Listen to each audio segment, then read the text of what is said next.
সুধী দর্শকবৃন্দ, আশা করি সবাই ভালো আছেন। আমন্ত্রণ জানাচ্ছি Dhaka city physiotherapy hospital limited নিবেদিত স্বাস্থ্য কথায় আপনার জিজ্ঞাসা নামক অনুষ্ঠানে। আপনাদের সঙ্গে পুরোটা সময় জুড়ে উপস্থাপনায় থাকবো আমি ডক্টর তাসমিয়া আহমেদ হুমা। আমাদের সাথে অতিথি হিসেবে আছেন আপনাদের সবার প্রিয় মুখ doctor M Yasin Ali, consultant ও বিভাগীয় প্রধান ফিজিওথেরাপি বিভাগ, প্রোঅ্যাক্টিভ মেডিকেল কলেজ ও hospital, chairman Dhaka city physiotherapy hospital. আজকে আমরা কথা বলবো হাত পা ঝিনঝিন বা অবশ মনে হলে করণীয় কি। চলে যাচ্ছি অতিথির কাছে। কেমন আছেন আজকে? জি আলহামদুলিল্লাহ ভালো। জি, আমরা আজকে খুব সুন্দর একটা টপিক নিয়ে আলোচনা করব, হাত পায়ে ঝিনঝিন বা অবশ মনে হলে করণীয় কি। আসলে আমরা অনেক সময় অনেক কিছু নিয়ে কথা বলি, বিভিন্ন জয়েন্ট পেইন নিয়ে ঠিকই কথা বলি, কিন্তু হাত পা ঝিনঝিন বা অবশ নিয়ে খুব একটা হাইলাইট করে আমরা কোনো কথা বলি না। কিন্তু এই সমস্যাটা কিন্তু অনেকেরই মধ্যেই আছে। এমনকি অনেক কেন, সবারই কখনো না কখনো এরকম একটা ফিলিংস হয়েছে লাইফে। তো প্রথমেই জিজ্ঞেস করে নিব, এই যে ঝিনঝিন করে, এই ঝিনঝিন করার পিছনে কারণটা কি?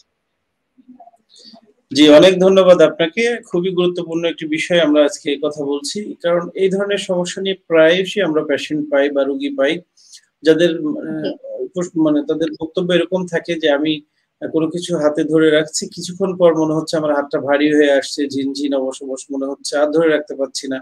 কেউ কেউ বলে যে আমি মোবাইলে কথা বলছি, কিছুক্ষণ কথা বলার পরে আমার হাতটা মনে হচ্ছে ঝিনঝিন অবশ অবশ মনে হচ্ছে। আবার জি আবার কিছু পেশেন্ট এরকম থাকে যে বালিশে এক কাতে ঘুমিয়ে থাকছি, একটু শুয়ে থাকার পরে ওই পাশের হাত পা গুলা ঝিনঝিন অবশ অবশ মনে হচ্ছে। আবার যদি উনি জি চেঞ্জ করে কিছুক্ষণ পর আস্তে আস্তে স্বাভাবিক হয়। আসলে এই হাত পা ঝিনঝিন বা অবশ অবশ মনে হওয়ার অনেকগুলো কারণ আছে। আমরা যদি একটু সিরিয়ালি বলি, প্রথম দিকে যদি আমরা ধরে নিই, যেমন কারো হয়তো সার্ভাইকাল রিজনে কোনো কম্প্রেশন রয়েছে, যেমন আমরা বলি যে ঘাড়ে আমাদের মেরুদণ্ডের হাড়গুলা বাংলায় আমরা বলি কশেরুকা, এবং দুই কশেরুকার জি মাঝখানে একটা জেলির মতো জিনিস থাকে, যেটাকে আমরা বলি ইন্টারভার্টিব্রাল ডিস্ক। এই ডিস্কটা জি যদি কোনো কারণে একটু পিছনের দিকে সরে যায়, যে ডিস্ক বালজিং হয়, সেক্ষেত্রে ওই নার্ভ রুট অনুযায়ী যে হাতের যে অংশগুলাতে নার্ভটা গেছে, সেই নার্ভের অংশগুলোতে একটু সেন্সেশনটা ডিফারেন্ট হয়ে যায়। কারো কারো ক্ষেত্রে দেখা যায় যে ঝিনঝিন অবশ অবশ মনে হয়, কারো কারো নামনেস বা অবশ মনে হয়। তো কিছু কিছু ক্ষেত্রে দেখা যায় যে একটু বার্নিং সেন্সেশন হয়, জ্বালা পোড়া করে। আবার দেখা যায় যে কারো এই ডিস্ক বালজিং হয়নি, কিন্তু কারো হয়তো সার্ভাইকাল স্পন্ডাইলোসিস হয়েছে। সেটা কিরকম, যে এই ভার্টিব্রাল যে স্পেসটা থাকে, ইন্টারভার্টিব্রাল স্পেসটা রিডিউস হয়ে গেছে। কিছু কিছু ক্ষেত্রে ছোট পাখির ঠোঁটের মতো হাড় বৃদ্ধি পেয়েছে, যেটাকে আমরা অস্টিওফাইট বলি। সেই অস্টিওফাইটটা আবার নার্ভের উপর কম্প্রেস করে আছে। তো আলটিমেটলি একই ধরনের উপসর্গ দেখা যায়। আবার কারো কারো ক্ষেত্রে আমরা স্টুডেন্ট লাইফে আমাদের টিচাররা খুব মজা করে বলতো যে আল্লাহ তাআলা যাকে পছন্দ করেন তাকে সার্ভাইকাল রিবস দেন। সার্ভাইকাল রিবস কি জিনিস, যে যে এক্সট্রা একটা হাড় কারো ক্ষেত্রে ইউনিল্যাটারাল এক সাইডে, কারো আবার বাইল্যাটারালও পাওয়া যায়। তো এটা জি মনে করেন ইরিভার্সিবল, এটাকে রিভার্স করার সুযোগ নেই, এবং সেই বাড়তি আচ্ছা হাড়টা আবার নার্ভের উপর কম্প্রেস করে। সেখান থেকেও আচ্ছা। কিন্তু এই ধরনের উপসর্গ অনেক রোগীর পায়। এছাড়া আপনি জানেন যে কিছু নিউরোলজিক্যাল ডিসঅর্ডার আছে, যেমন পেরিফেরাল নিউরোপ্যাথি আমরা বলি। কারো হয়তো ডায়াবেটিক জি নিউরোপ্যাথি হতে পারে, সেটা থেকে হাত পায়ে ঝিনঝিন অবশ অবশ হতে পারে। আবার দেখা যায় যে কারো মনে করেন যে হেমিপ্যারেসিস হয়েছে, স্ট্রোক পরবর্তী জি মাইল্ড একটা স্ট্রোক ছিল, সেটা থেকে যে তার নার্ভ গুলা স্বাভাবিকভাবে কাজ করছে না, সেখান থেকেও কিন্তু হাত পায়ে ঝিনঝিন অবশ অবশ হয়। আবার কিছু পেশেন্ট আমরা পাই, যেমন আপনি জানেন যে ভিটামিন মিনারেল ডেনসিটি, ভিটামিন এবং মিনারেলস এর ঘাটতি জনিত কারণে হতে পারে। যেমন দেখা যায় যে কারো হয়তো ভিটামিন বি 12 এর ঘাটতি, ভিটামিন বি 1 বি 6 বি 12 এর ঘাটতি, কারো হয়তো ভিটামিন ডি ডেফিসিয়েন্সি। তো এরকম একটা কারণ রয়েছে। আবার যদি আমরা আচ্ছা। ভাস্কুলার দিকে যাই, যে আমাদের যে আর্টারি এবং ভেইন রয়েছে, যে আর্টারি গুলো আমাদের রক্তনালী হিসেবে কাজ করে, যেটা আমাদের অক্সিজেনেটেড ব্লাড পৌঁছে দেয়, সেটা যদি কারো হ্যাম্পার হয়, যেমন কারো হয়তো অ্যাথেরোস্ক্লেরোসিস ফর্ম করে তার ভাস্কুলার যে সার্কুলেশন হওয়ার কথা সেটা কম হচ্ছে, কিংবা কারো হয়তো ডিপ ভেনাস থ্রোম্বোসিস আছে, সেই ক্ষেত্রে তার ব্লাড সার্কুলেশনটা কম হচ্ছে, সেই ক্ষেত্রেও কিন্তু এই ধরনের হাত পায়ে ঝিনঝিন অবশ অবশ মনে হতে পারে। আসলে এইটা একটা আমব্রেলা টার্ম, অনেকগুলা কারণ রয়েছে। আমরা কিন্তু এই জিনিসটাকে খুবই ইগনোর করি, যে এটা কোনো ব্যাপার না, একটু হাত মুভ করছি জি আবার চলে যাচ্ছে, সো এটা নিয়ে জি চিকিৎসকের কাছে যেতে হবে, এটা আমরা মনেই করি না। বাট যেটা ভাস্কুলার কারণে হয়, দেখেন অনেক ক্ষেত্রে কিন্তু এমন সময় আমাদের কাছে আসলো কিংবা একজন চিকিৎসকের কাছে গেলাম, তার অ্যাম্পুটেশন করা লাগতেছে। তো এই জিনিসগুলো আসলে ইগনোর করার কোনো সুযোগ নেই। এবং সবচেয়ে ইম্পর্টেন্ট হলো কি কারণে আপনার এই ঝিনঝিন বা অবসবাস মনে হচ্ছে, কারণটাকে আইডেন্টিফাই করতে হবে, অন্যথায় আপনার চিকিৎসাটাও কমপ্লিট হবে না। আচ্ছা, এই ঝিনঝিন বা অবশ নিয়ে যে পেশেন্ট গুলো আসে, সেটা কি আসলে যে কোনো এজের পেশেন্ট আসে, নাকি কোনো একটা নির্দিষ্ট এজের পেশেন্ট খুব বেশি পান? জি, আসলে ইদানিং কালে আমরা যেটা পাচ্ছি, আসলে এইটা যে কোনো বয়সেই হতে পারে, তবে দেখা যায় যে অ্যাবাভ 40 কিংবা 45 50 এই ধরনের এজে বেশি পেশেন্ট আগে পেতাম, কিন্তু ইদানিং পাচ্ছি আমরা যে আরেকটু আর্লি, যেমন 30, 25, 35 এই ধরনের পেশেন্ট গুলো আমাদের কাছে বেশি আসছে। কারণ আমাদের লাইফ স্টাইলের মধ্যে অনেক চেঞ্জ এসেছে। আপনি জানেন যে এখন ডিউরিং কোভিড আমরা প্রায় 2 ইয়ার্স আমরা বেশি সিডেন্টারি লাইফ লিড করছি। আগে যতটা না করতাম তার থেকে এখন আরো বেশি। আমাদের অ্যাক্টিভিটিস এখন হয়ে গেছে সবই অনলাইন ভিত্তিক। আমরা আজকের এই প্রোগ্রামটাও কিন্তু অনলাইনে করছি। হয়তো কোভিড না হলে আমরা হয়তো স্টুডিওতে যেয়ে করতাম। বিষয়টা এরকম, আমরা যে সেক্টরে কাজ করছি চেষ্টা করছি সবাই কিভাবে এটাকে আধুনিকায়ন করা যায়, অনলাইনেই করা যায়, বাসায় বসেই যেন খাবারটা ডেলিভারি দিই, রেস্টুরেন্টে যেতে না হয়। ঠিক তেমনি যারা আইটি রিলেটেড কাজ করছে তারা তো কম্পিউটার ডেস্কটপ করছেই, পাশাপাশি ব্যাংকের কথা বলেন, প্রত্যেকটা প্রফেশনে যারা আমরা দীর্ঘক্ষণ বসে কাজ করছি তাদের এই সার্ভাইকাল রিজন এই সমস্যাগুলা বেশি হয়। এছাড়াও যারা হাউস ওয়াইফ, ঘরে বসে নিচে ঝুঁকে কাজ করে, রান্না বান্না করে, তরকারি কাটে, তাদেরও কিন্তু এই সমস্যাগুলো বেশি পাই আমরা। আচ্ছা, ধন্যবাদ। আমরা আবারও আলোচনায় ফিরে আসবো, একটা বিরতির সময় হয়ে গেছে, একটা ছোট্ট বিরতি নিয়ে নিচ্ছি। শুধু দর্শকবৃন্দ, নিয়ে নিচ্ছি একটা ছোট্ট বিরতি। বিরতির পর আমরা আবার ফিরে আসবো ঢাকা সিটি ফিজিওথেরাপি হাসপাতাল লিমিটেড নিবেদিত স্বাস্থ্য কথা আপনার জিজ্ঞাসা নামক অনুষ্ঠানে। ততক্ষণ আমাদের সাথে থাকুন, চোখ রাখুন স্বাস্থ্য কথা টেলিভিশনের পর্দায়। মিসেস সামিহা রহমান একজন ব্যাংকার।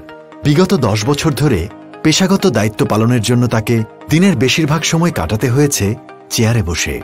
সে কারণে দীর্ঘদিন ধরে কোমর ও ঘাড় ব্যথায় ভুগছেন তিনি।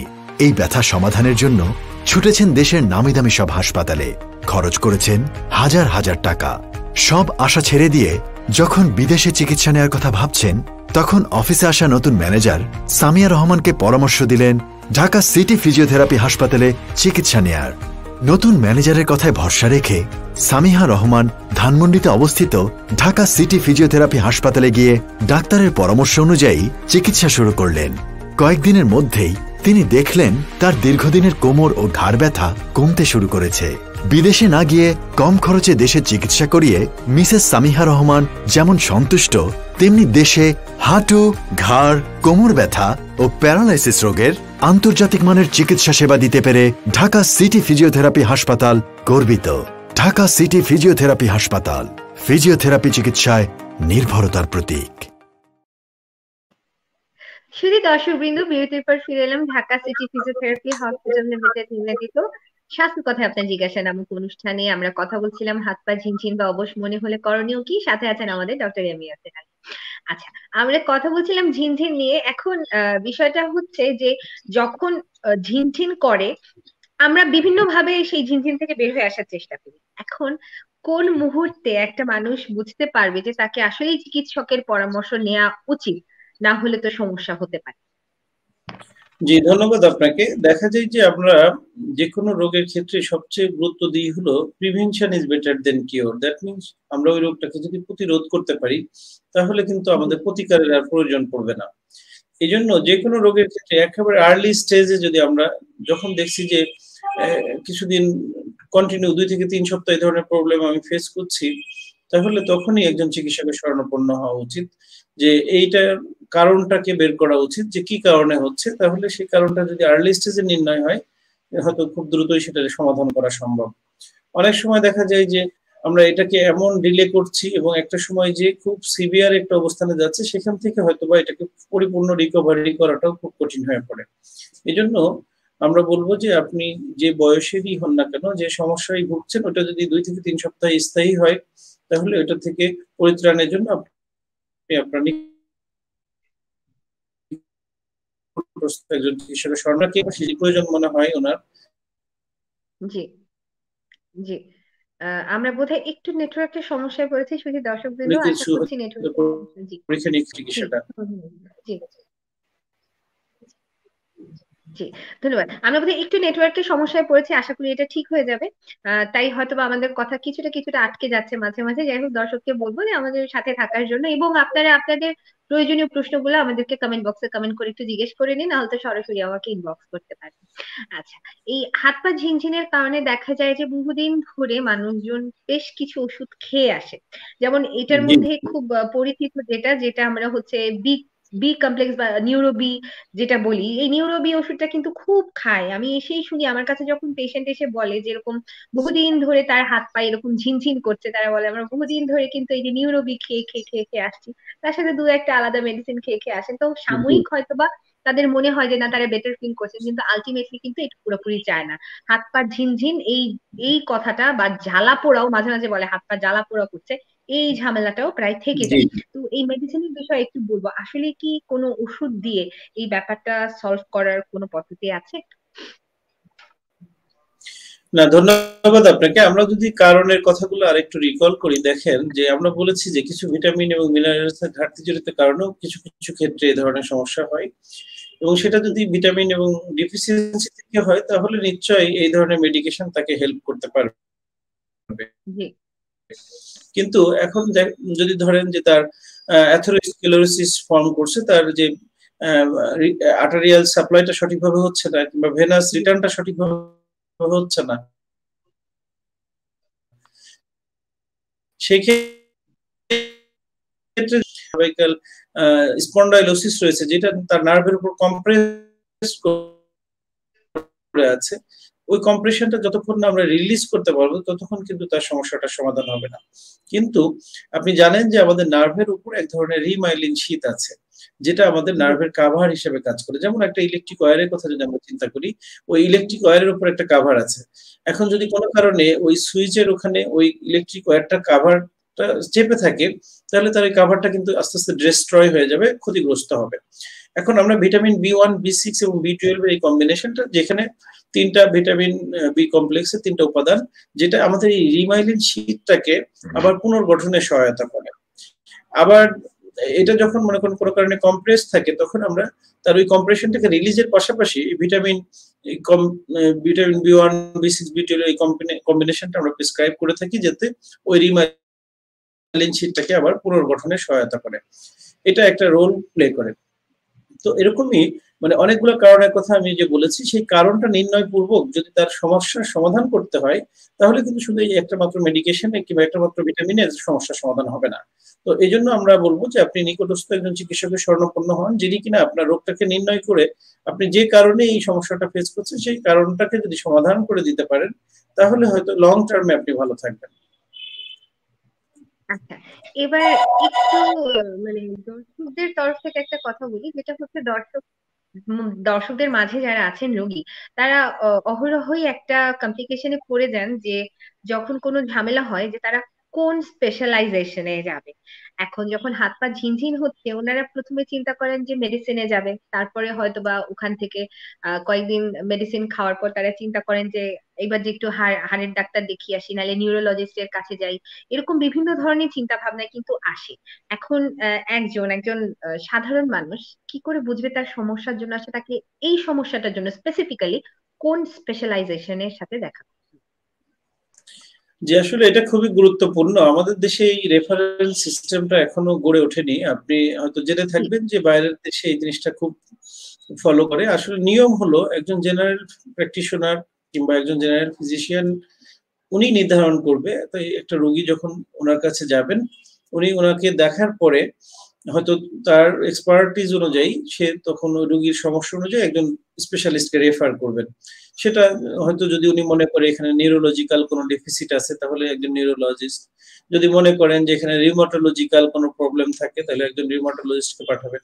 যদি মনে করেন যে না, এখানে একজন অর্থোপেডিক সার্জনের রোল থাকতে পারে, তাহলে সেখানে রেফার করতে পারে। আসলে এই সমস্যাটা নিয়ে আসলে কয়েকটা ডিসিপ্লিন জড়িত। আপনি যথার্থই বলেছেন যে এই ক্ষেত্রে দেখা যায় যে একজন নিউরো মেডিসিন বিশেষজ্ঞ, একজন নিউরোসার্জন, একজন রিউমাটোলজিস্ট, একজন ফিজিক্যাল মেডিসিন স্পেশালিস্ট, একজন ফিজিওথেরাপিস্ট, হ্যাঁ, এরকম মাল্টি ডিসিপ্লিনারি কয়েকটা টিম রয়েছে যারা কিন্তু এই ধরনের সেবাগুলা দিয়ে থাকে। এখন একজন সাধারণ মানুষের পক্ষে আসলে খুব বোঝা খুবই কঠিন যে আসলে সে কার কাছে যাবেন। এই জন্য আমারও পরামর্শ ওইটাই, উনি নিকটস্থ একজন জিপি বা জেনারেল ফিজিশিয়ানের কাছে যাবেন, যিনি ওনার রোগগুলো প্রথমে জানবেন, মানে ওনার উপসর্গগুলো জানার পরে উনি একটা সাজেশন তাকে দিবে যে আপনি এই বিশেষজ্ঞের কাছে যান।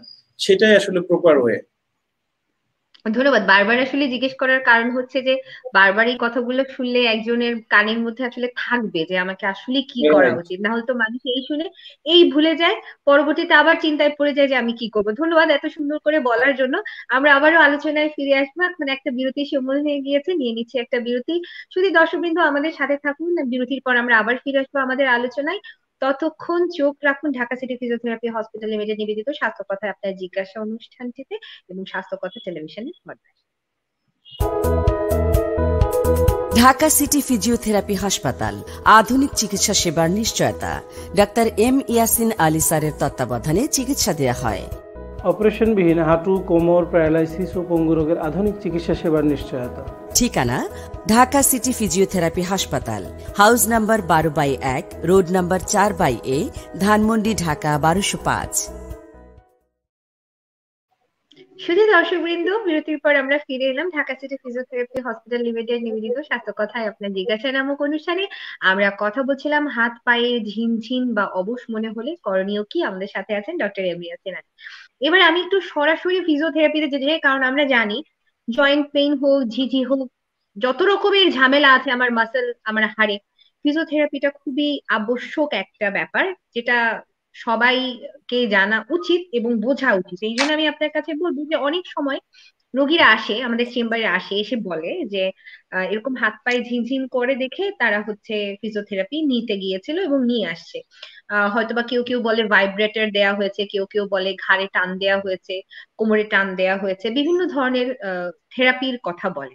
তো একটু জানতে চাইবো যে এই হাত পা ঝিনঝিন বা অবশ থেকে ঠিক হয়ে যাওয়ার জন্য ফিজিওথেরাপির আসলে অবদানটা কতটুকু? জি, অনেক ধন্যবাদ। খুবই গুরুত্বপূর্ণ এই প্রশ্নটা। আসলে দেখেন, আমরা প্রথম থেকেই সবসময় আমার প্রোগ্রামগুলোতে আমি যেটা বলার চেষ্টা করি যে আগে একটা রোগীকে যেটা নির্ণয় করতে হবে তার রোগটা কি। এখন যদি তার সার্ভাইকাল স্পন্ডাইলোসিস হয়ে থাকে, তাহলে আমরা আমাদের বক্তব্যের শুরুতেই বলেছি সার্ভাইকাল স্পন্ডাইলোসিসে কি হয় যে আমাদের সার্ভাইকাল রিজনে যে ডিস্ক স্পেস গুলো রয়েছে সেটা কিন্তু ন্যারো হয়ে যায়, স্পেসটা রিডিউস হয়ে যাচ্ছে, সাথে কিছু অস্টিওফাইট অনেক সময় থাকে যেটা ওই নার্ভের উপর কম্প্রেস করে। আমরা ফিজিওথেরাপিতে খুব প্র্যাকটিক্যাল ট্রিটমেন্ট করি, যেটা হয় যে আমরা ওই স্পেসটাকে বাড়িয়ে দিই। সেই স্পেসটা বাড়ানোর ক্ষেত্রে আপনি জানেন যে একটা শক্ত জিনিসকে যদি আমরা একটা টান দিই তাহলে কিন্তু স্পেসটা বাড়বে না। ওই জায়গাটাকে আমরা একটু সফট করার জন্য আমাদের কিছু টেকনিক এবং কিছু ইলেকট্রোথেরাপি ইউজ করি আমরা। সেক্ষেত্রে কিছু আল্ট্রাসাউন্ড থেরাপি আমাদের একটা ট্রিটমেন্ট রয়েছে, যেটা যেমন আল্ট্রাসোনোগ্রাফি যেটা করি, যে আমাদের অ্যাবডোমিনাল অর্গান গুলাকে আমরা ভিজুয়ালাইজ করার জন্য একটা ওয়েব ইউজ করে আমরা সেই জিনিসগুলোকে দেখি। ঠিক তেমনি এই আল্ট্রাসাউন্ড ওয়েবটাকেই থেরাপিউটিক পারপাস ইউজ করে আমরা সেখানে কিছু ট্রিটমেন্ট করি, যেটা আল্ট্রাসাউন্ড থেরাপি বলি। এছাড়াও কিছু হিটিং মডালিটিস আমরা ইউজ করি, অনেক ক্ষেত্রে মাইক্রোওয়েভ ডায়াথার্মি, অনেক সময় ইনফ্রারেড রেডিয়েশন, কিছু কিছু ক্ষেত্রে বিভিন্ন ধরনের মডালিটিস রয়েছে, আমাদের ইলেকট্রিক্যাল ইকুইপমেন্টস রয়েছে। এটা রোগীর সিভিয়ারিটি, রোগীর রোগ অনুযায়ী আমরা ব্যবহার করে থাকি। এরপর কিছু কিছু ক্ষেত্রে আপনি যেটা বলেন যে আমরা সার্ভাইকাল ট্রাকশনের ব্যবহারও করে থাকি তার স্পেসটাকে বাড়ানোর জন্য। এছাড়াও আমরা যে স্পেসটা বাড়িয়ে দিলাম এটা যেন আবার পূর্বের অবস্থানে চলে না যায়, সেটাকে মেনটেনেন্স করার জন্য আমাদের কিছু থেরাপিউটিক এক্সারসাইজ থাকে। তার মধ্যে অন্যতম যেমন আমরা স্ট্যাটিক নেক মাসেল এক্সারসাইজের ব্যবহার করি, শোল্ডার গার্ডিলের যে মাসেল গুলো রয়েছে সেই মাসেল সহ আপার ব্যাকের মাসেলের স্ট্রেংথেনিং এক্সারসাইজ করাই। এছাড়াও কিছু লাইফস্টাইল মডিফিকেশন থাকে আমাদের ট্রিটমেন্টের পার্ট। যেমন একজন মানুষ হয়তো দীর্ঘক্ষণ ঝুঁকে কম্পিউটারে কাজ করছে, তার নেক মাসেল গুলো ফ্যাটিক হয়ে মাসেল গুলো উইকনেস থেকে তার একটা সার্ভাইকাল রিজনে আমাদের যে কার্ভ থাকে, কার্ভটা স্ট্রেট হয়ে যাচ্ছে, যে সার্ভাইকাল রিজনের যে কম্প্রেশন সেখান থেকে হাতের দিকে যে হাতটা ঝিনঝিন অবশ মনে হচ্ছে, তাহলে ওই কারেকশনটা যদি আমরা না করি তাহলে কিন্তু আলটিমেটলি তার এই সলিউশন হবে না। ঠিক তেমনি দেখা যাচ্ছে যে কারো হয়তো কাইফোটিক পোস্টারের কাজ করতে করতে সার্ভাইকাল যে কার্ভ থাকে, কার্ভটা স্ট্রেট হয়ে গেছে, আমরা ওই স্ট্রেটটাকে আবার পূর্বের অবস্থায় ফিরিয়ে নিয়ে আসার জন্য আমাদের কিছু পদ্ধতি আছে, টেকনিক আছে, ম্যানুপুলেশন থেরাপি আছে, সেগুলো আমরা ইউজ করি। এছাড়াও রোগীকে আমরা কিছু এক্সারসাইজ শিখিয়ে দিই, যে এক্সারসাইজ গুলো উনি বাসায় করবেন, যাতে তার নেক এবং সারাউন্ডিং মাসেল গুলা স্ট্রেংথেনিং করতে পারে, শক্তি যেন স্বাভাবিক থাকে। কারণ আপনি জানেন যে আমাদের যে ভার্টিব্রা গুলা, এটা তো এমনিতে থাকে না, মাংসপেশি, লিগামেন্ট, এগুলো তাদের সঠিক অবস্থানে ধরে রাখে। কোনো কারণে যদি সেটা মাসেল উইকনেস কিংবা লিগামেন্ট উইকনেস হয়, সেক্ষেত্রে যেমন স্পেসটা রিডিউস হয়ে যায়, এবং সেক্ষেত্রে ডিস্ক গুলাকেও তার সঠিক অবস্থান থেকে সরে যাওয়ার একটা সম্ভাবনা থাকে।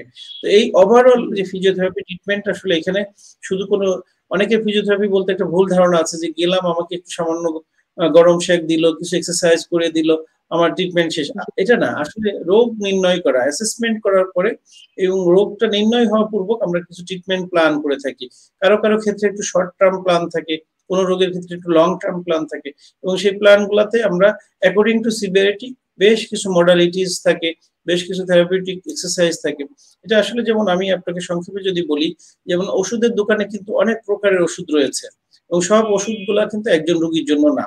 একজন চিকিৎসক তার রোগ নির্ণয় করে কিছু মেডিসিন প্রেসক্রাইব করে দিবে, একটা নির্দিষ্ট ডোজে খেলে ওই ওষুধটা তার জন্য ইফেক্টিভ হবে। কিন্তু সে যদি ডোজ ছাড়া অন্য ডোজে খায়, যেটা হয়তো তার জন্য ক্ষতিকর একটা কারণ হয়ে দাঁড়াতে পারে। ঠিক তেমনি ফিজিওথেরাপিতে একটা 5 বছরের গ্রাজুয়েশন কোর্স, এখানে হিউজ মানে অপশন রয়েছে। এখানে অনেক ওষুধের দোকানে যত ওষুধ রয়েছে, আমাদেরও ফিজিওথেরাপি ট্রিটমেন্ট অ্যাপ্রোচের মধ্যে অনেক ধরনের টেকনিক রয়েছে, যেটা কোন রোগীর জন্য কোন ডোজে কতটুকু কতদিন অ্যাপ্লাই হবে, এটা একজন বিশেষজ্ঞ ফিজিওথেরাপিস্ট তার কনসালটেন্সির পরে হয়তো প্রেসক্রিপশন করবে।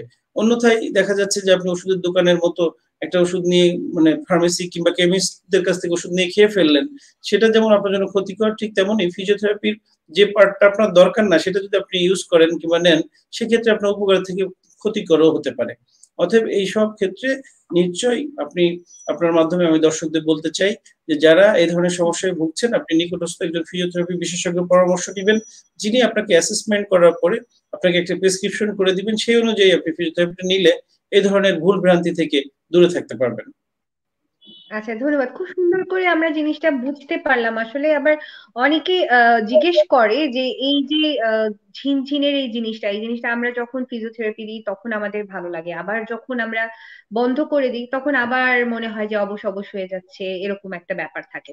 তো এই সমস্যাটা জি কি জি। আসলে আজীবন থাকে? মানে আমাকে কি কন্টিনিউ ফিজিওথেরাপি করে যেতে হবে, নাকি এটা একেবারে কিওর হওয়ার সম্ভাবনা আছে?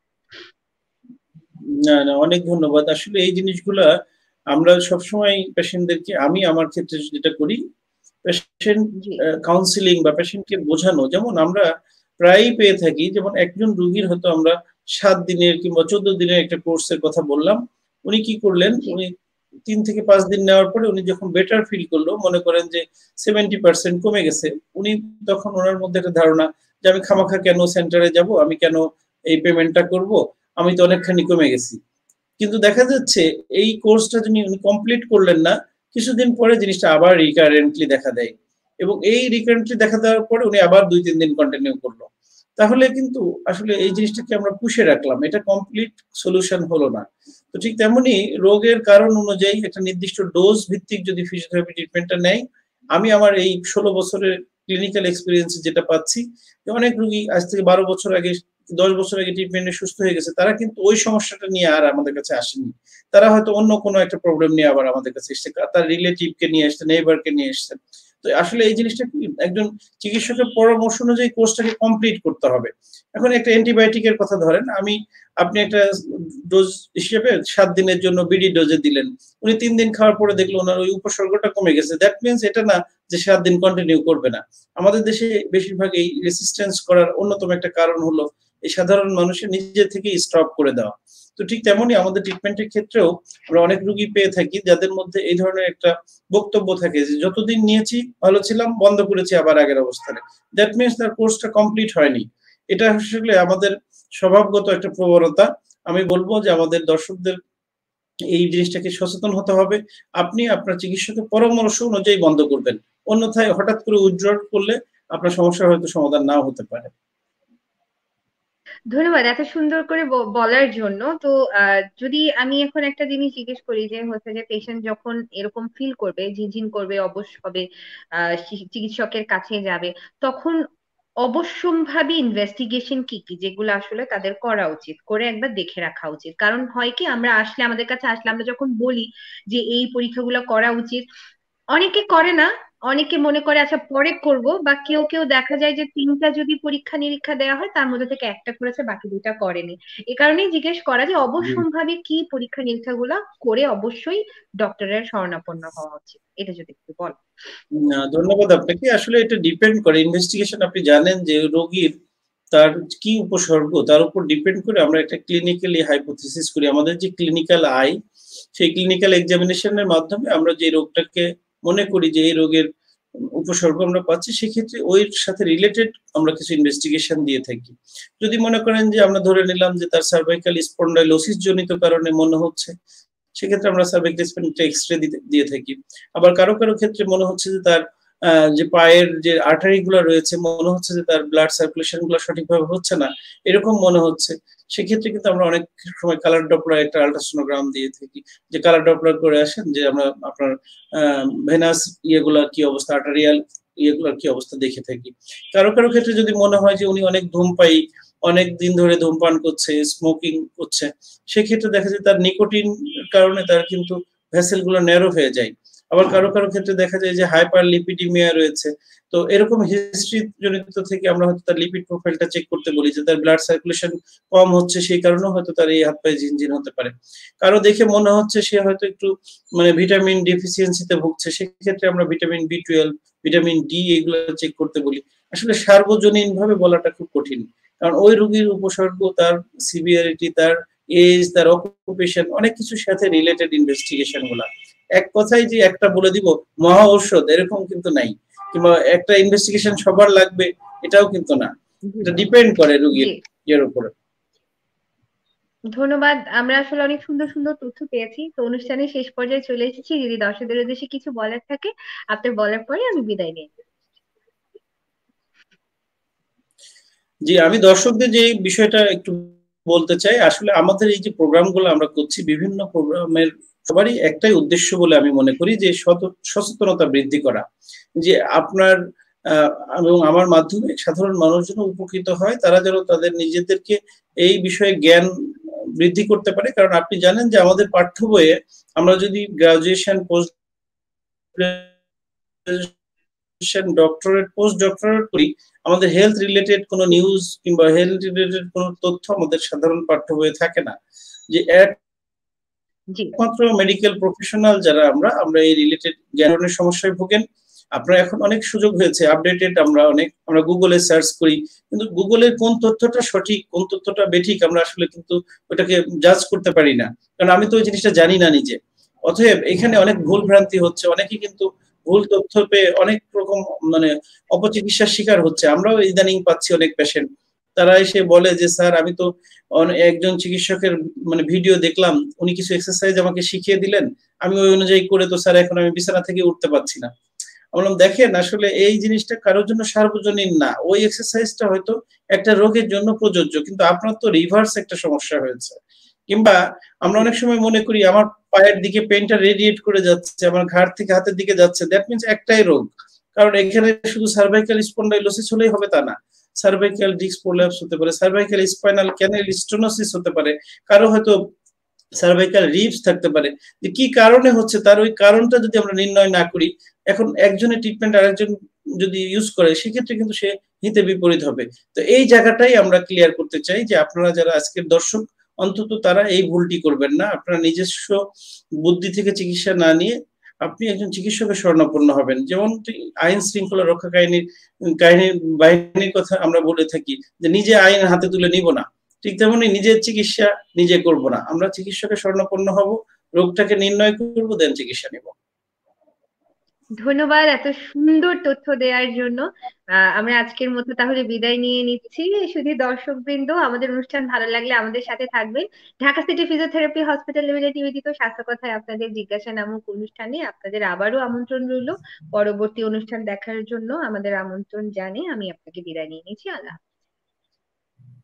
হাফেজ।